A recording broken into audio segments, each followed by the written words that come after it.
Very busy this morning. We are having two big cars going to the new office in Udon, Thani to install air conditions and also do some installation work for a few customers. Here we have some mattresses.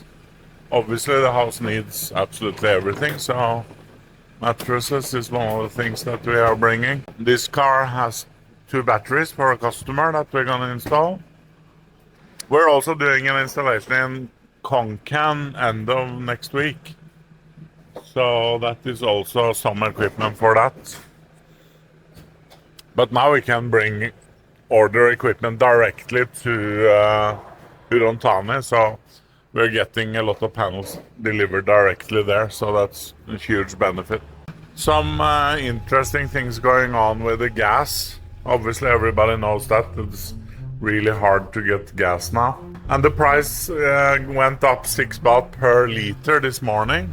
So the question for us is, how do we keep working? Because the guys are using so many hours waiting for gas in the stations. So we have to make a decision what to do.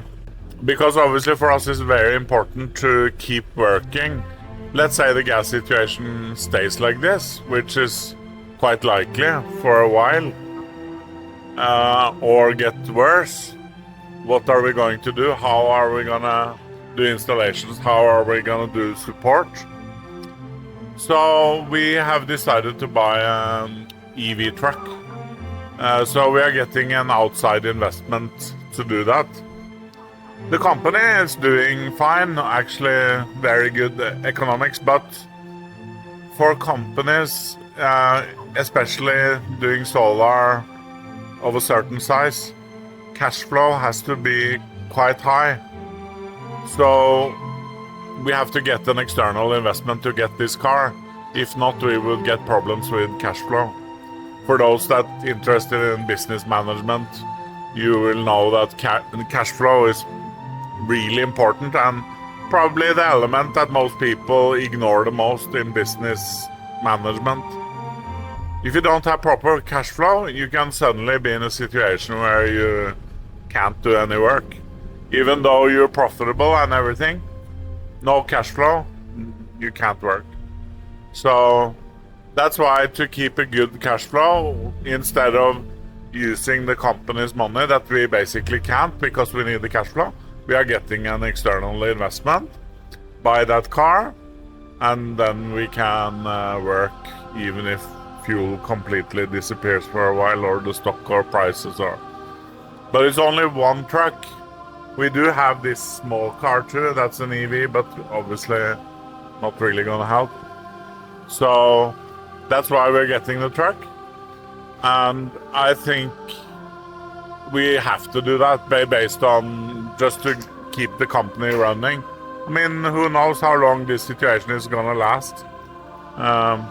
And obviously that car will be very useful. And we are buying a cheap one. We're actually paying not more than about 800,000. So it's not enormous investment, but we usually buy second-hand. You know, all these cars have been bought second-hand, all of them, for the company.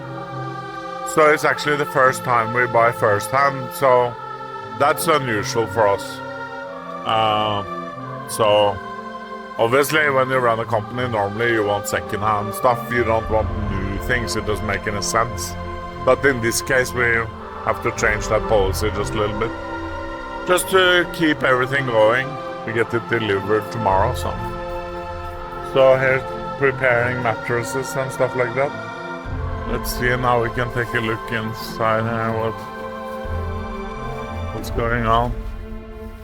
A lot of stuff. So this is the SIG energy system for the new office with the DC charger. So that's the big thing there, you know.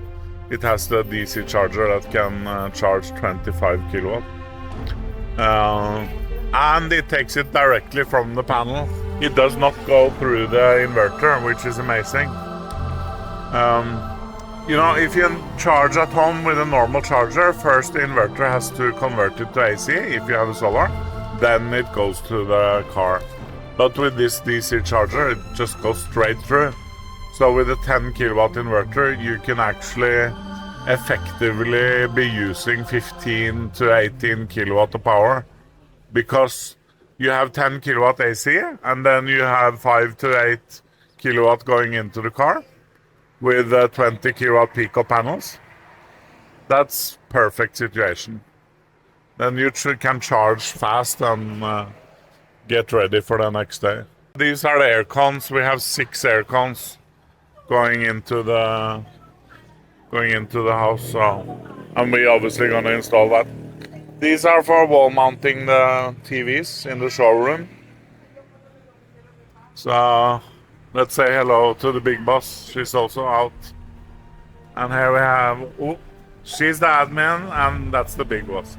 She does nothing, she just walk around and act boss. No. She does a lot of the most difficult stuff with paperwork and government and all these things. When there's something we can't do, we say, "One, you have to do that." Yes.